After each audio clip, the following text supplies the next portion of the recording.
اعوذ باللہ من الشیطان الرجیم بسم اللہ الرحمن الرحیم الحمد للہ الذی ہدانا لہذا وما كنا لنہتدی لولا ان ہدانا اللہ۔ پچھلی دفعہ ہم نے مختارات الہیہ اور اس کے انسانی متبادلات پر بات کی تھی۔ قبل اس کے کہ میں اگلی بات آپ کی خدمت میں پیش کروں، کچھ چیزیں ایسی ہیں جنہیں بطور مقدمہ پیش نظر رکھنا ضروری ہے۔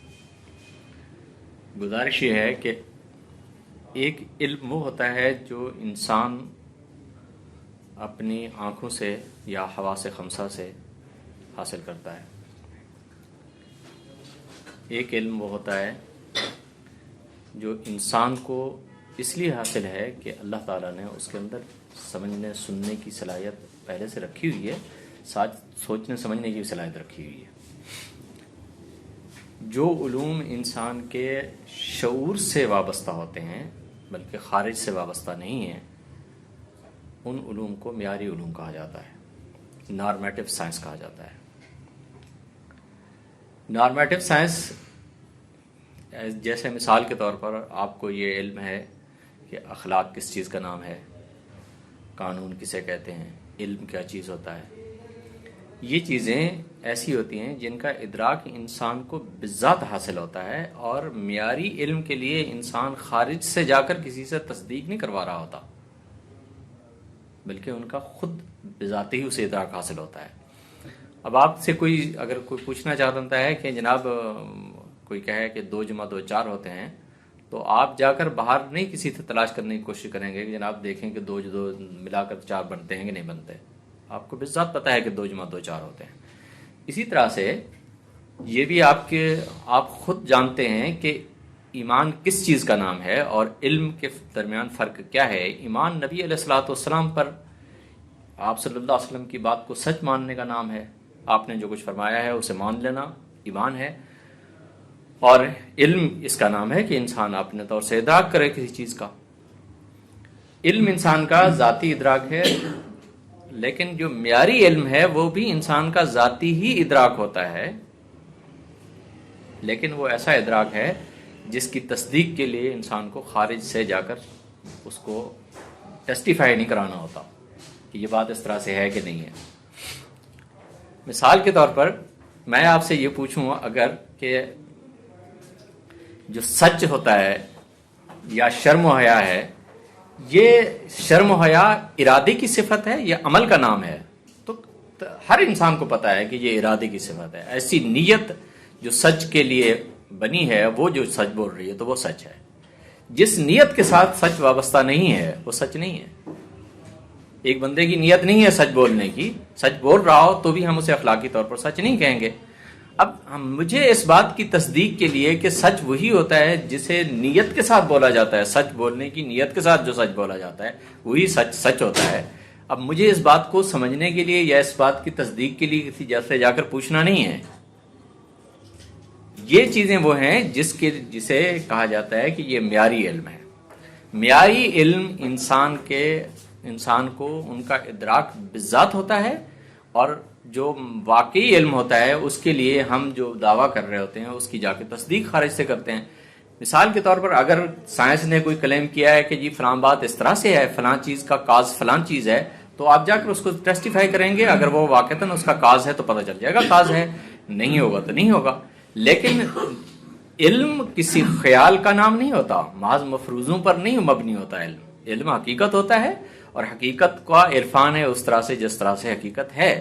اسی طرح سے جو معیاری علم ہے وہ فضائل کا علم ہوتا ہے، اقدار کا علم ہوتا ہے، ویلیوز کا علم ہوتا ہے، اور وہ ویسا علم ہوتا ہے جیسے وہ واقعتاً ویلیوز ہیں اس طرح سے ہے تو ٹھیک ہے، ورنہ غلط ہوتا ہے۔ لیکن یہ بات طے ہے کہ اگر معیاری علم انسان کے پاس ہے تو وہ جا کر اس کی کسی سے تصدیق نہیں کرے گا۔ مطلب اس کے مسلمات خود انسان کے شعور میں بذات موجود ہیں، ان کو انسان خود جانتا ہوتا ہے، اس کی تصدیق کے لیے وہ باہر سے جا کر جج نہیں کرتا۔ اب یہ بات مطلب اس حد تک طے کر لینے کے بعد کہ معیاری علم کا دائرہ وہ اس علم کو کہا جائے گا، یا معیاری علم کا دائرہ وہ دائرہ ہے جس میں انسان کو اس کی صداقت کا یقین ہوتا ہے اور اس یقین کے لیے وہ کسی سے پوچھنے کا محتاج نہیں ہے. یعنی وہ جو سچائی اس کو حاصل ہے، جو سچائی پر وہ کھڑا ہے، وہ اس سچائی کے بارے میں اتنا کنوکٹڈ ہوتا ہے کہ وہ اس سے جا کر کسی دوسرے سے پوچھنے کا محتاج نہیں کھڑا ہوتا. دیکھیں یہ بہت خاص بڑی نازک سی بات ہوتی ہے کہ آپ سچائی کے متعلق کسی ایسے لیول پہ پہنچیں کہ آپ کا کنوکشن اس لیول پہ آ جائے کہ کوئی دوسری بات اس میں شامل نہ ہو سکتی ہو اور کسی سے پوچھنے کی آپ کو احتیاج نہ ہو. معیاری علم بہرحال اسی علم کا نام ہوتا ہے.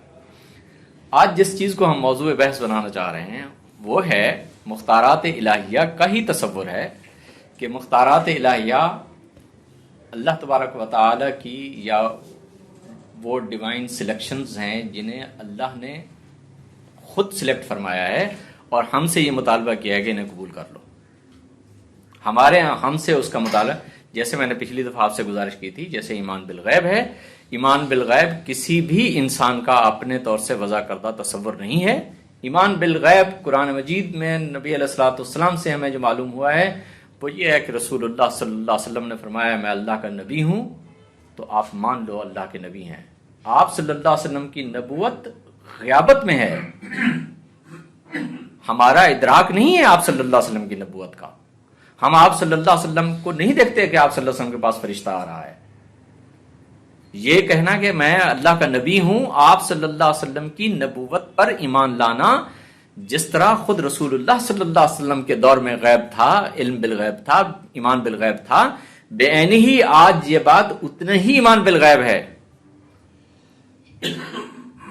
رسول اللہ صلی اللہ علیہ وسلم کے وصال کے بعد بھی یہ بات آج بھی اتنا ہی شدت کے ساتھ ایمان بالغیب ہے جتنا خود رسول اللہ صلی اللہ علیہ وسلم کی حیات طیبہ میں یہ ایمان بالغیب تھا. پیغمبر علیہ الصلوۃ والسلام پر فرشتہ نازل ہو رہا ہے اور آ کر وہ آپ کو جو کچھ بتا رہا ہے وہ اللہ کا کلام ہے. اس بات کو قبول کرنا ایمان بالغیب ہے کہ آپ صلی اللہ علیہ وسلم جو فرما رہے ہیں وہ سچ ہے، اور اس سچ کو کیٹیگوریکلی قبول کرنا. وجہ یہ ہے یا وہ ہے نہیں، وجہ صرف یہ ہے کہ نبی علیہ الصلوۃ والسلام نے فرمایا ہے تو بس اس لیے سچ ہے. یہ ہے، اسے کہتے ہیں معیاری علم، جس کی تصدیق کے لیے مجھے کسی سے جا کر پوچھنے کی ضرورت نہیں کہ خضر یاسین اگر یہ دعویٰ کرتا ہے کہ ایمان اس چیز کا نام ہے کہ محمد رسول اللہ صلی اللہ علیہ وسلم کی بات کو قبول کر لیا جائے جیسے آپ نے کہا ہے، بغیر کسی وجہ کے، سوائے اس کے کوئی اور وجہ نہ ہو کہ نبی علیہ الصلوۃ والسلام نے یہ بات کہی ہے. تو اسے مطلب اس تصدیق کے لیے میرا اگر ایمان اس درجے پر ہے تو اس سے اگلا مرحلہ شروع ہوتا ہے کہ جبریل کے وسیلے سے نبی علیہ الصلوۃ والسلام کو جو یقین ہے کہ آپ کے پاس جو کچھ آیا ہے وہ اللہ کا کلام ہے، وہ اللہ کا کلام ہے، بے عینی ہی وہی یقین جو نبی علیہ الصلوۃ والسلام کو جبریل کے وسیلے سے ہے، ہمیں نبی علیہ الصلوۃ والسلام کے وسیلے سے وہ یقین حاصل نہ ہو تو ہم صاحب ایمان نہیں ہیں. رسول اللہ صلی اللہ علیہ وسلم کو یہ کہ جو کلام جبریل کے وسیلے سے ہم نبی علیہ السلام تک پہنچا ہے، آپ صلی اللہ علیہ وسلم کو جو یقین ہے کہ یہ اللہ کا کلام ہے، بے عین ہی یہی یقین نبی علیہ الصلوۃ والسلام کے وسیلے سے ہمیں حاصل نہ ہو. یعنی بالفاظ دیگر بیچ درمیان کی جو فیکلٹی ہے، چاہے وہ فرشتے کی ہو چاہے وہ رسول اللہ صلی اللہ علیہ وسلم کی ہو، ان دو واسطوں سے اللہ کے کلام ہونے میں کوئی شک، کوئی شبہ، کوئی تردد، کوئی بات نہیں ہے. اب ایک بات کو مطلب یہاں بہت ضروری ہے سمجھنا کہ رسول اللہ صلی اللہ علیہ وسلم کے شعور پر قرآن مجید کے جو معنی، قرآن مجید جیسے ہی جبرائیل سے پہنچا، آپ صلی اللہ علیہ وسلم نے کلام اللہ سے جو معنی سمجھے، ہم پر فرض ہے کہ ہم بے عینی ہی وہی معنی سمجھیں. اگر ہم وہ معنی نہیں سمجھتے، ہمارا شعور کوئی کسی دوسرے معنی کی طرف منتقل ہوتا ہے، تو ہمیں سمجھ لینا چاہیے کہ یہاں سے ایک انحراف شروع ہوتا ہے. قرآن مجید سے کوئی ایسا مفہوم اخذ کرنا جس کا انتساب پیغمبر علیہ الصلوۃ والسلام کی طرف ممکن نہ ہو، اور اس مفہوم پر اصرار کرنا یہ ایمان کی نفی ہے، ایمان کی نفی ہے۔ آپ رسول اللہ صلی اللہ علیہ وسلم کے شعور سے انحراف کر کے یا رسول اللہ صلی اللہ علیہ وسلم کے شعور کے علاوہ کسی اور شعور کو معیار بنانا چاہتے ہیں تو بنا لیں، لیکن قرآن مجید کے معنی فقط وہی ہیں جو رسول اللہ صلی اللہ علیہ وسلم نے سمجھے ہیں۔ پیغمبر علیہ الصلوۃ والسلام کے شعور پر جو معنی منکشف نہیں ہوئے، الحمدللہ رب العالمین سے جو کچھ نبی علیہ الصلوۃ والسلام سمجھے ہیں، امتی پر بے عین ہی وہی کچھ منکشف ہونا ہے۔ لیکن اگر امتی کے شعور پر قل هو اللہ احد سے کچھ اور مطلب لیا جا رہا ہے، کوئی اور چیز سمجھ آ رہی ہے، تو وہ ایک بات کو یقین سے جان لے کہ معیاری علم کے دائرے میں اس کا یہ ادراک ایسا ہے جس کی تصدیق خود اس کے اپنے ایمان میں بھی موجود نہیں ہے، جس کی صداقت خود اس کے اپنے ایمان میں بھی نہیں ہے۔ اس لیے یہاں دو چیزوں کو ہمیں فرق کرنا پڑتا ہے، ایک ہے علم بالوحی اور ایک ہے علم بالقرآن۔ قرآن مجید وہی کچھ جو نبی علیہ الصلوۃ والسلام کے شعور میں ہے، وہی جس کی سمجھ میں آیا ہے وہ علم بالوحی ہے۔ ایک بندے نے قرآن مجید پکڑا اور قرآن مجید سے اس نے کوئی ایسا مفہوم اخذ کیا، یقیناً متن اس کا ساتھ دے رہا ہے، مثلا مثال کے طور پر متن سے کوئی استدلال کیا جا رہا ہے، کوئی معنی اخذ کیے جا رہے ہیں، اس کے موافق مفہوم موافق لیا جا رہا ہے یا مفہوم مخالف لیا جا رہا ہے، کوئی بھی اخذ کیا جا رہا ہے، جو بھی معنی آپ موافق یا مخالف مفہوم کی سمت کی طرف آپ کا ذہن منتقل ہو، پہلے آپ سوچ لیجئے کہ پیغمبر علیہ الصلوۃ والسلام کے شعور کے لیے وہ قابل قبول ہے، آپ صلی اللہ علیہ وسلم کے شعور میں یہ منتقل ہوا ہے؟ تو اگر نہیں تو بچیے، آپ کوشش کیجئے، نہیں کوشش نہیں، یہ آپ پر فرض ہے کہ آپ کسی ایسے معنی کی طرف اپنے ذہن کو نہ جانے دیں جو خود متکلم کے پیش نظر نہیں ہے، متکلم کے پیش نظر نہیں ہے۔ جب آپ قرآن مجید کو پکڑتے ہیں اور قرآن مجید سے بے شمار حقیقتوں کو دنیا کی ثابت کرنے کی کوشش شروع کر دیتے ہیں، تو آپ کر کیا رہے ہوتے ہیں؟ آپ قرآن مجید کے کچھ ایسے معنی دریافت کرنے کی کوشش کر رہے ہوتے ہیں جن کی طرف رسول اللہ صلی اللہ علیہ وسلم کا شعور منتقل نہیں ہوا، ابو بکر کا شعور منتقل نہیں ہوا، عمر کا شعور منتقل نہیں ہوا رضوان اللہ تعالی علیہم اجمعین۔ تو آپ مجھے بتائیں کہ اگر میں آپ کی اس بات کو قبول کر لوں کہ مابعد دور میں ہونے والی جو انسانی علوم کے اندر ڈیولپمنٹ ہے، اس نے قرآن مجید میں آپ کی بصیرت کو پیغمبر علیہ الصلوۃ والسلام سے زیادہ کر دیا ہے، آپ صلی اللہ علیہ وسلم کی بصیرت سے زیادہ کر دیا ہے، تو یہ سمجھنے کا انداز کیا ہے؟ معیاری علم کے دائرے میں رہتے ہوئے اگر آپ اس حقیقت کی طرف جائیں گے تو پھر آپ کو یہ ضروری ہے کہ جس قضیے کو آپ نے قبول کر رکھا ہے اس قضیے کی تصدیق کے لیے آپ کو خارج میں جانے کی ضرورت نہیں ہے۔ لیکن قرآن مجید ایسا قضیہ نہیں ہے جس کے لیے آپ کو خارج سے تصدیق نہ لے لیو، نہ، آپ کو اپنے مفہوم کے لیے فرض ہے آپ پر کہ رسول اللہ صلی اللہ علیہ وسلم کے شعور کی طرف اپنے آپ کو محتاج کیجیے۔ کچھ لوگوں نے پیغمبر علیہ الصلوۃ والسلام کے شعور کے لیے کو آپ صلی اللہ علیہ وسلم کا اکتسابی شعور خیال کیا ہے، یعنی آپ صلی اللہ علیہ وسلم کا اجتہاد تھا وہ، یعنی الصلاۃ کیا ہے، صلاۃ کے معنی یہ ہیں، اور آپ صلی اللہ علیہ وسلم نے جو اس وقت بتایا ہے وہ آپ صلی اللہ علیہ وسلم کا اجتہاد تھا، آج کے دور میں ہمارا اپنا اجتہاد ہوگا تو نہیں۔ رسول اللہ صلی اللہ علیہ وسلم پر صلاۃ اور صلاۃ کی ہیئت قضائیہ آسمان سے نازل ہوئی ہے، منزل من اللہ ہے، رسول اللہ صلی اللہ علیہ وسلم کا ادراک ذاتی نہیں تھا۔ جس وقت آپ علم بالقرآن کی طرف آتے ہیں تو آپ کا پہلا قدم ہی یہاں سے شروع ہوتا ہے کہ آپ اپنے آپ کو رسول اللہ صلی اللہ علیہ وسلم کے شعور سے، وابستگی سے آزاد کر لیتے ہیں. جب پیغمبر علیہ الصلوۃ والسلام کے شعور سے وابستگی کو آزاد کرتے ہیں تو مسائل کیا پیدا ہوتے ہیں، مشکلات کیا پیدا ہوتی ہیں. ان میں سے ایک مشکل تو میں نے آپ کو عرض کر دی کہ رسول اللہ صلی اللہ علیہ وسلم نے جو کچھ نہیں سمجھا، اگر کوئی سمجھ رہا ہے تو غلط سمجھ رہا ہے، اور اگر وہ اپنے سمجھنے پر اصرار کر رہا ہے تو اسے چاہیے خدا سے ڈرے. اس کا ادراک، اس کا شعور جس طرف بھی منتقل ہوا ہے، جو کچھ بھی اس نے اس سے حاصل کرنے کے، آپ اسے چاہے کوئی نام دے لیں،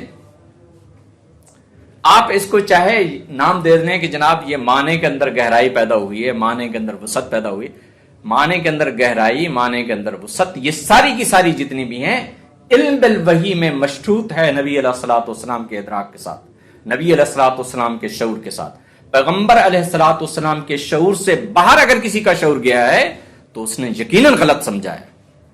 اور جب آپ علم بالوحی کو علم بالوحی نہیں رہنے دیں گے، علم بالقرآن کریں گے، تو آپ کیا کریں گے؟ اسے ماخذ بنائیں گے قرآن کو، اور علم آپ کا قرآن نہیں ہوگا، قرآن ماخذ ہوگا، علم آپ کے پاس ہوگا. اطلاق آپ دیں گے، کتاب اللہ آپ کے لیے را میٹیریل بنے گا. را میٹیریل سے لے کر اسے کوئی فنشنگ پروڈکٹ آپ خود تیار کریں گے جس سے آپ کسی نتیجے کی طرف جائیں گے. علم بالقرآن کے لیے یہی تاریخ کے اندر یہی کچھ ہوا ہے کہ جس وقت ہم نے قرآن مجید کو رسول اللہ صلی اللہ علیہ وسلم کے حوالے کے بغیر سمجھنے کی کوشش کی ہے. کیسے؟ ہم نے خارجی علوم سے اسے سمجھنے کی کوشش کی ہے. ہم نے ان علوم سے اس کا ادراک حاصل کرنے کی کوشش کی ہے جو بنیادی طور پر کلام اللہ کے علوم نہیں تھے، جو بنیادی طور پر علم بالوحی نہیں تھے، وہ انسانی استعداد کے زائدہ علوم تھے. ان انسانی استعداد کے زائدہ علوم سے آپ نے جن علوم کو لیا اور پھر اس کو سرٹیفائی کیا قرآن مجید سے، یا قرآن مجید کو سرٹیفائی کیا ان علوم سے، تو آپ کو یہ خیال نہیں رہا کہ علم بالوحی اس سے بہت بلند اور بالا ہے کہ انسان اس سے اپنے علوم کو اخذ کرے یا انسان اپنے علوم سے اس کی تصدیق کرے. اس سے بہت بلند ہے. دیکھیے، کسی متن کو جب آپ پڑھتے ہیں، کسی بھی ٹیکسٹ کو جب آپ ریڈ کرتے ہیں، ٹیکسٹ ریڈنگ ایک کوالیفیکیشن ہوتی ہے، ایک اہلیت کا نام ہے. کسی متن کا قاری ہونا ایک اہلیت ہے، ایک استعداد ہے. جو آدمی اس متن کی قرات کا اہل نہیں ہے وہ اس متن کو نہیں پڑھے گا. متن کے قرات کا اصول کیا ہوتا ہے؟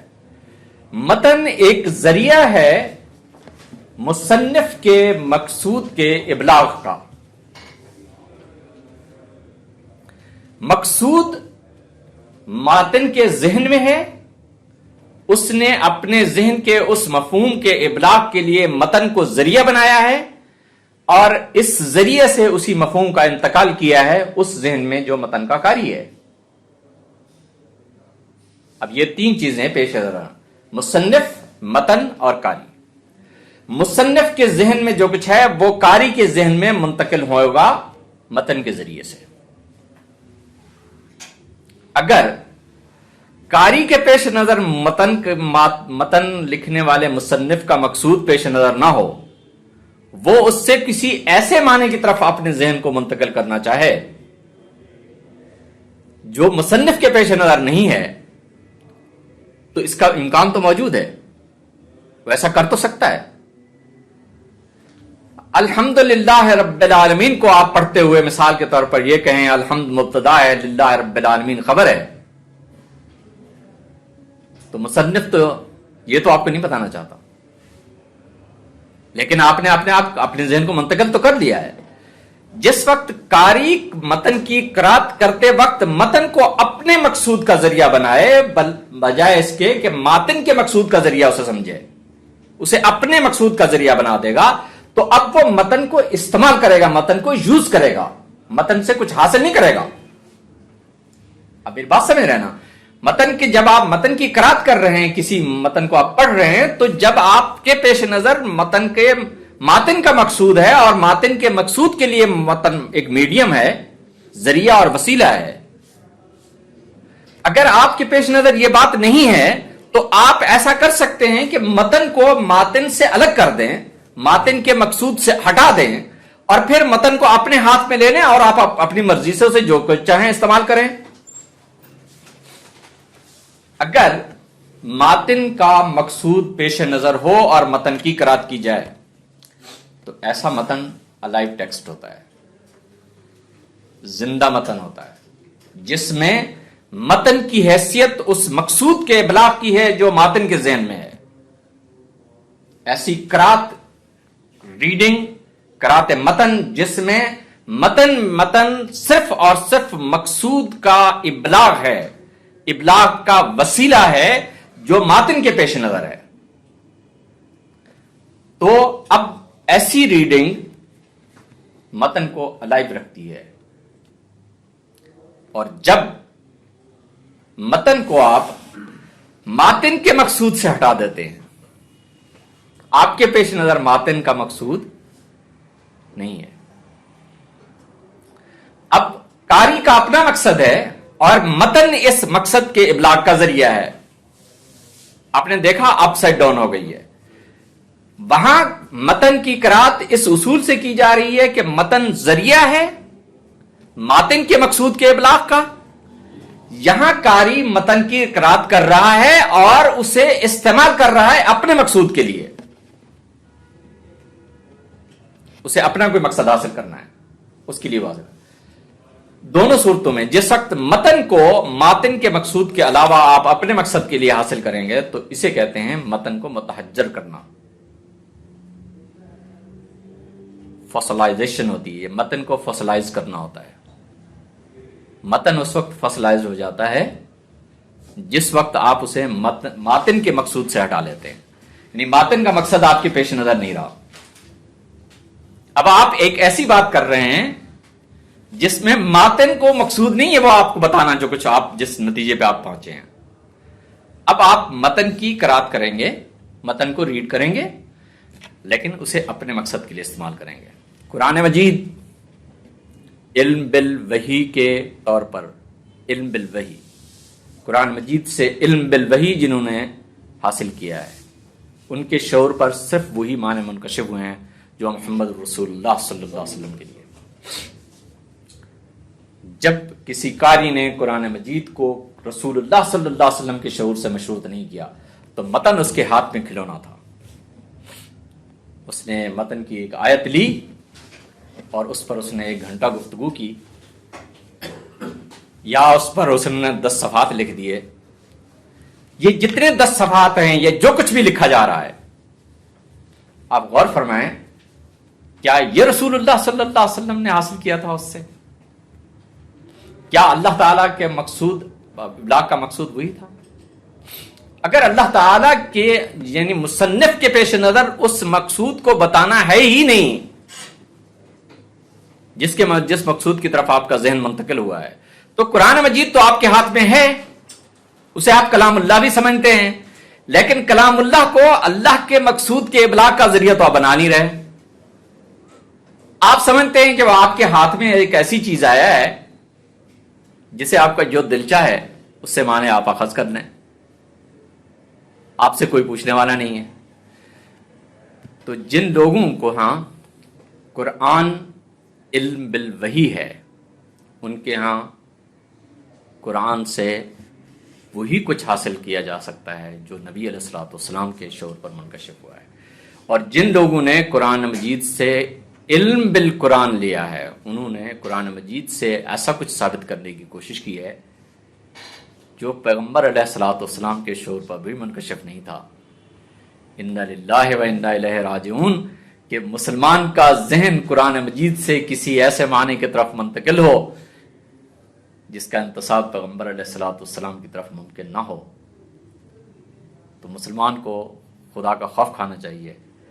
اور اگر آپ یہ سمجھتے ہیں کہ یہ آپ کوئی قرآن مجید کی خدمت کر رہے ہیں تو پھر آپ کو از سر نو اپنی پوری علمی جدوجہد کا ریویو کرنا پڑے گا. اس لیے کہ علم بالقرآن جن لوگوں کے پاس آیا ہے ان کا ذہن اور جن کے پاس علم بالوحی تھا، بالذات قرآن مجید خود اٹ سیلف جن کا علم تھا، اٹ سیلف جن کا علم تھا، قرآن آیا تو ان کے پاس علم آ گیا. وہی علم تھا ان کا جو قرآن نے دیا تھا، اور اس کے علاوہ انہیں کسی علم کی ضرورت نہیں تھی.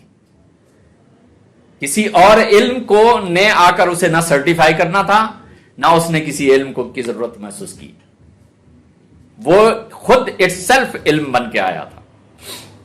یوں بھی اس چیز کو آپ ضرور پیش نظر رکھیں کہ انسان اپنے شعور میں جن حقائق تک رسائی حاصل کرتا ہے اور جس قسم کی رسائی کو علم کہا جاتا ہے، وہ عقل سے حاصل ہو، وہ حواس سے حاصل ہو، وہ تجربے سے حاصل ہو، وہ آرٹسٹک وجدان سے، آرٹسٹک انٹیوشن سے حاصل ہو، یا کسی اور ذریعے سے، جس ذریعے سے بھی وہ علم انسان تک پہنچے، انسان کا وہ ادراک انسانی علم کہلاتا ہے. وہی سے جو علم انسان کو میسر آتا ہے وہ علم اللہ ہے، اللہ کا علم ہے جو اللہ نے انسان کو وحی کے ذریعے عطا فرمایا ہے. میری آپ سے یہ گزارش ہے کہ اگر علم اللہ آپ کے پاس علم اللہ ہے تو یہ علم بالوحی ہے. لیکن اگر علم اللہ کو آپ نے استعمال کیا ہے کسی اور کام کے لیے تو آپ کو ابھی اندازہ نہیں کہ اس علم کا شان کیا ہے. علم اللہ کے حضور انسانی ادراک، انسان کا شعور، انسان کے فہم و فراست امی ہے. علم اللہ کے سامنے انسان کا ادراک کیا معنی رکھتا ہے؟ وہ تو وہاں 100% امی ہے. اگر آپ علم اللہ کے حضور امی نہیں ہیں تو سوچ لیجئے کہ آپ اپنے ادراک کے جن گھوڑوں پہ بیٹھے ہوئے بڑی بڑی کتابیں تصنیف کر لیتے ہیں، بہت کچھ لکھ لیتے ہیں، آپ ان کی حیثیت کیا ہے؟ اس لیے کہ آپ کو ابھی اندازہ نہیں کہ علم اللہ کے سامنے انسانی شعور کا امی ہونا کس قدر ضروری ہے. یہ ہے اگر آپ کے پاس معیاری علم موجود نہیں، معیاری علم کا آپ ادراک نہیں رکھتے، تو آپ کو یہ پتہ نہیں چلے گا کہ وہ کون سے قضایا ہوتے ہیں جن کی تصدیق کے لیے انسان کو اپنی ذات سے باہر جا کر کسی سے پوچھنا نہیں ہوتا کہ یہ بات اسی طرح سے ہے کہ نہیں ہے. اس لیے علم اللہ کے سامنے علم اللہ، علم بالوحی، علم اللہ کا ادراک ہے انسان کے لیے. وحی کے ذریعے سے انسان کو جو علم ملا ہے وہ علم اللہ ہے. غور فرمائیں، جن لوگوں کے لیے کتاب اللہ خود علم تھی، وہی اٹ سیلف ایڈریس تھی، ایڈریس کا میٹیریل نہیں تھی، خطاب کا مواد نہیں تھی، خود آپ کتاب اللہ، خود آپ خطاب تھا، خود آپ ایڈریس تھی. ان کی زبان سے اگر یہ نکلے حسبنا کتاب اللہ تو یقیناً وہ حق بجانب ہے. اور جن کی زبان سے یہ نہیں نکل سکتا حسبنا کتاب اللہ، انہیں اپنے ایمان کو دیکھنا ہے بجائے اس کے کہ علم بالقرآن کے آپ اپنے شعور کو بڑھانے کی کوشش کریں. علم بالوحی قرآن مجید کو اٹ سیلف علم سمجھنے کا نام ہے، یا علم بالوحی یہ ہے کہ قرآن مجید خود اٹ سیلف آپ کے لیے علم بن جائے اور آپ کو کسی اور چیز کی ضرورت نہ ہو. لیکن اگر اس علم سے آپ مطمئن نہیں ہو پا رہے، بہت سارے ہمارے دوست احباب اللہ تعالیٰ ان پر رحمت فرمائے، وہ بہت آسانی سے یہ کہہ دیتے ہیں قرآن مجید سے ہمیں کہاں ملتی ہے یہ بات اور وہ بات اور وہ بات. لا حول ولا قوت. تمہیں یہ بات وہ بات قرآن مجید سے نہیں مل رہی تو تمہارا خیال ہے تم اب بھی دین پر ہو، اب بھی حق پر ہو. قرآن مجید سے اگر آپ کو کچھ نہیں مل رہا تو ناقابل فہم بات ہے کہ آپ کا دینی شعور کیا کام کر رہا ہے. اس لیے کہ دین اپنی اصلیت کے اعتبار سے صرف اور صرف ما انزل اللہ کا نام ہے، جو اللہ نے نازل فرمایا ہے. انسانی سوچ سے ادنا ترین حصہ بھی دین کا نہیں بن سکتا. دین 100% خدا کی طرف سے نازل ہوتا ہے. انسانی سوچ سے کبھی دین نہیں بنتا. وہ کاملاً وحی خداوندی ہے، پورے کا پورا وحی خداوندی ہے. وہ انسان کے لیے، انسان کے سامنے بالکل پوری حقانیت کے ساتھ کھڑا ہوتا ہے. انسان کے پاس صرف 2 آپشن ہوتے ہیں، وہ اسے قبول کر سکتا ہے یا رد کر سکتا ہے.